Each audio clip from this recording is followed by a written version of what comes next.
এজন বিধায়কৰ বিৰুদ্ধে থানাৰ এজাহাৰ দাখিল। এই এজাহাৰৰ মূল কাৰণ বেলেগ এজন বিধায়কক গালি গালাজ কৰাৰ ওপৰত।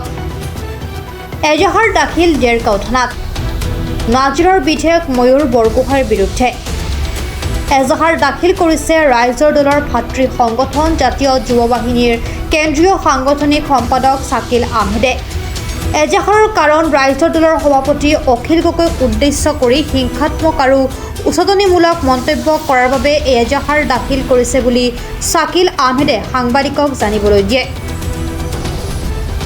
অশোক নাজিৰা সমষ্টিৰ সন্মানীয় বিধায়ক ময়ূৰ বৰগোহাঁয়ে তেখেতে বিধানসভাত শপত খাইছিলে, তেখেতে সংবিধানত ধৰি শপত খাইছিলে যে কোনো ধৰণৰ হিংসাত্মক কাৰ্য বা কোনো ধৰণৰ যাতে ৰাইজৰ মাজত কোনো ধৰণৰ প্ৰভাৱ নপৰে, তেনেকুৱা ধৰণৰ শপত খোৱাৰ পাছত যোৱাকালি এখন তেওঁ ৰাজহুৱা সভাত আমাৰ ৰাইজৰ দলৰ সন্মানীয় সভাপতি অখিল গগৈ ডাঙৰীয়াক হিংসাত্মক আৰু তেওঁক শাৰীৰিকভাৱে আক্ৰমণ কৰাৰ এটা তেওঁ ৰাজহুৱাভাৱে ইংগিত দিছে, যাতে আমি তেখেতসকলে ৰাইজৰ দলৰ সভাপতিকে আদি কৰি যি আমাৰ নেতাসকল আছে বা আমাৰ সদস্য কৰ্মীসকল আছে তেওঁলোকক যাতে তেওঁলোকে হিংসাত্মক বা তেওঁলোকে যাতে আমাৰ ওপৰত একশ্যন কিবা ল'ব পাৰে তেনেকুৱা ধৰণৰ তেওঁ মন্তব্য কৰিছে।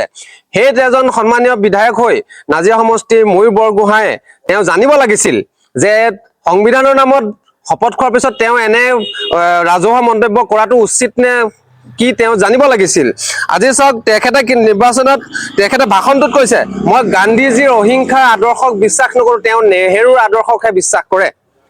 তেওঁ ক'ত বিশ্বাস কৰে আমাৰ সেইটো দৰকাৰ নাই, কিন্তু তেওঁ অখিল গগৈৰ বিৰুদ্ধে ভৱিষ্যতে শাৰীৰিক আক্ৰমণৰ তেওঁ ইংগিত দিছে।